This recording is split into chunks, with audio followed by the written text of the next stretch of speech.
Assalamualaikum warahmatullahi wabarakatuh. Selamat pagi, salam pengadaan untuk kita semua. Berjumpa dengan saya Muji Santosa. Mari kita bahas mengenai pengadaan. Silahkan disampaikan pertanyaannya. Kali ini proses pengadaan yang bikin kita pening adalah terjadinya pemangkasan anggaran di mana-mana. Sebenarnya bagaimana proses pengadaan ketika terjadi pemangkasan anggaran gitu? Ya, bagaimana proses pengadaan ketika terjadi pemangkasan anggaran? Ya, seperti saat ini ketika terjadi darurat COVID-19 Corona ya, berdampak adanya refocusing dan reallocation anggaran, sehingga berdampak juga anggarannya menjadi terpotong atau menjadi tidak ada anggarannya. Padahal proses tender sedang berjalan atau bahkan telah selesai. Ya, kalau demikian maka proses tender ya harus dibatalkan karena anggarannya tidak tersedia. Nanti dibayar dari apa kan nggak ada anggarannya. Oke, terus kalau kejadian seperti itu di mana peran PA-KPA? Peran PA, pengguna anggaran, atau KPA, kuasa pengguna anggaran, melakukan refocusing dan reallocation serta kegiatan mana yang perlu dipertahankan dan bagaimana anggarannya. Kemudian menyampaikan hal ini kepada PPK, Pejabat Pembuat Komitmen, PP, Pejabat Pengadaan, dan Pokja Pemilihan ya, OKPBJ. Sehingga tender ada yang diteruskan, dihentikan, atau dibatalkan. Selanjutnya juga ada namanya perubahan RUP karena anggarannya berubah, Rencana Umum Pengadaan. Bagaimana kalau itu di proses pemilihannya?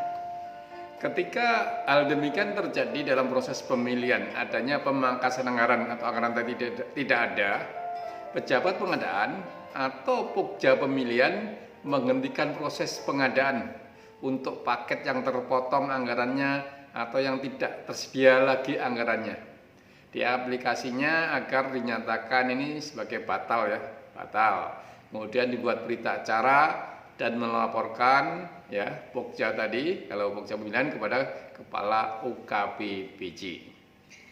Oke, itu kalau masih dalam proses pemilihan. Oke lah. Nah sekarang PPK sudah menerbitkan SPPBJ, gimana tuh Pak? Ya, kalau sudah ada SPBJ, surat penunjukan penyedia barang jasa, maka PPK memberitahu kepada penyedia mengenai pemangkasan anggaran. Ya, pemangkasan anggaran ini merupakan keadaan kahar di luar kendali para pihak PPK maupun penyedia. Ketika anggaran menjadi tidak ada, maka disampaikan bahwa SPBJ batal. Ketika anggaran berkurang karena keadaan kahar, maka dapat dilakukan pengurangan ruang lingkup. Ya, ketika keadaan kahar.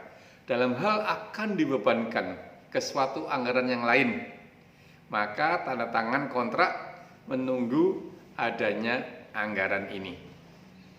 Nah sekarang yang lebih parah lagi kalau sudah berkontrak, bagaimana tuh Pak? Kalau sudah berkontrak ternyata ada pemangkasan anggaran atau anggaran jadi tidak ada, untuk pemerintah daerah silahkanlah ikuti surat edaran bersama Kemendagri nomor 119 tahun 2020 dan LKPP nomor 11 tahun 2020. Untuk APBN silahkan diikuti surat 302 ya dari Kementerian Keuangan tahun 2020 serta aturan-aturan lain yang terkait serta aturan yang mungkin akan ada setelah presentasi saya ini. Jadi silahkanlah kita selalu update peraturan. Kurang lebihnya saya mohon maaf, semoga ini bermanfaat. Salam pengadaan.